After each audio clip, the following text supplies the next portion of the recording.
Hi hello అండి అందరికీ. ఈ మధ్య బయటికి వెళ్ళినప్పుడు ఫ్రెండ్స్ రిలేటివ్స్ ఎవరు కనిపించినా ముందుగా నన్ను అడిగే క్వశ్చన్ ఇది. యూట్యూబ్ స్టార్ట్ చేసావు కదా, వీడియో చేస్తున్నావు, ఎంత డబ్బులు వస్తున్నాయి ఏంటి అని. యూట్యూబ్లో వీడియో అప్లోడ్ చేయగానే డబ్బులు వచ్చేస్తాను అనుకున్నారు అందరూ.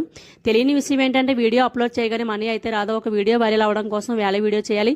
ఏదో ఒక వీడియో వైరల్ అయినా సరే మనీ వస్తుందని చెప్పలేం. ఇందులో కూడా చాలా ప్రాసెస్ ఉంటుంది. ముందుగా మన ఛానల్ మోనిటైజేషన్కి ఎలిజిబుల్ అవ్వాలి. ఎలిజిబుల్ అయిన తర్వాత యూట్యూబ్ సెక్యూరిటీ అన్ని చెక్ చేసుకుని అప్పుడు మనం మోనిటైజేషన్కి ఎలిజిబుల్ అని చెప్తాడు. పొరపాటున ఆ మోనిటైజేషన్ ప్రాసెస్లో మనం తెలియక చేసిన కాపీరైట్ స్ట్రైక్ కానీ కాపీరైట్ క్లెయిమ్ కానీ పడిందంటే మోనిటైజేషన్ అక్కడే ఆపేస్తాడు. ఆపేసాక ఇంకో టెన్షన్ మొదలవుతుంది. అసలు నేను ఏం మిస్టేక్ చేశాను, ఇన్ని రోజుల నుంచి కష్టపడి వీడియో చేసుకుంటే లాస్ట్కి ఎలా అయింది ఏంటి అని మళ్ళీ అదో బాధ. ఊరికి అలా రెడీ అయిపోయి వీడియో చేసి అప్లోడ్ చేస్తే సింపుల్గా డబ్బులు వచ్చేస్తాయని వాళ్ళకేమనుకుంటారు చాలామంది. ఇందులో చాలా కష్టం ఉంటుందండి. అయితే అది పడే వాళ్ళకే తెలుస్తుంది. ఇంట్లో పనులను చూసుకొని పిల్లల్ని హస్బెండ్ని చూసుకొని టిఫిన్లు లంచ్లు రెడీ చేసుకొని ఖాళీ టైంలో వీడియో అప్లోడ్ చేసుకుంటూ ఉంటాము.